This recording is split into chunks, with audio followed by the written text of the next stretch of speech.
you post about your travel sa Instagram and different OOTDs. May social media assistant ka ba o ikaw lang yung nag-iisang may access sa account? No, actually, me and my girlfriend. Yung girlfriend ko yung nagiging assistant ko. And nagiging assistant din niya ako pag siya naman yung pinipicture ko. So, salitan lang kami. So, recently lang galing kaming South Korea. Tapos ang dami nag-aalala sa amin kasi nag-martial law daw. Pero hindi naman namin naramdam.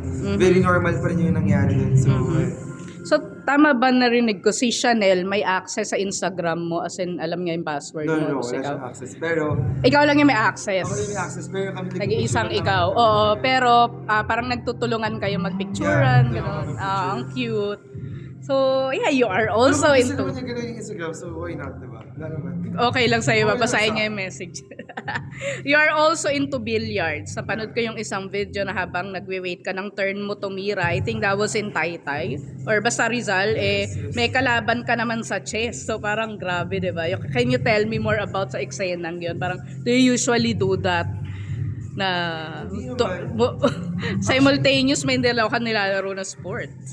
Kasi sa Rizal, mayroon kasi ako dito doon na may bilyaran siya doon. So lagi ako nag-visit doon sa kanya kasi yun yung ex-husband ng mom ko. Then very close pa rin kami kaya pupunta ako sa kanya, naglalaro kami billiards. Pero may chess din doon. Hindi ako marunong mag-chess, chess lang talaga ako. Ayun. Yeah.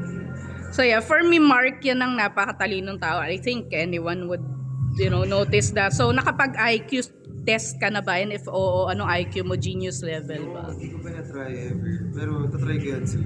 Yeah. Next time, try ko. Pero ano ka ba? Like achiever ka sa class mo? How are your... If it's Depende. okay, how are your grades? Sa grades ko kasi, nagda-top ako usually sa subjects, hindi sa buong class kasi maraming matalino sa Lasal Giles.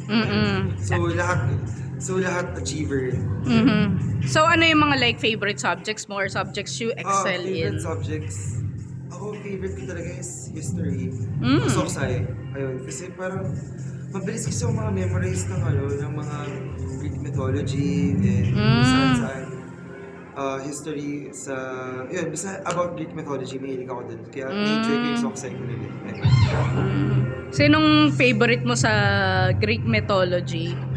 Na yung mga story, oo. Ano yung mga favorite? story. Marami yan di ba? Marami, yeah. Favorite ko yung story ni Apollo, God of Music, and yung kay Medusa. Story ni Medusa kasi I've been a fan nung Percy Jackson series. Then, growing up, kami ng tita ko, nag-roleplaying kami ng Half-Blood kami kunyari. Yun lang. Yeah.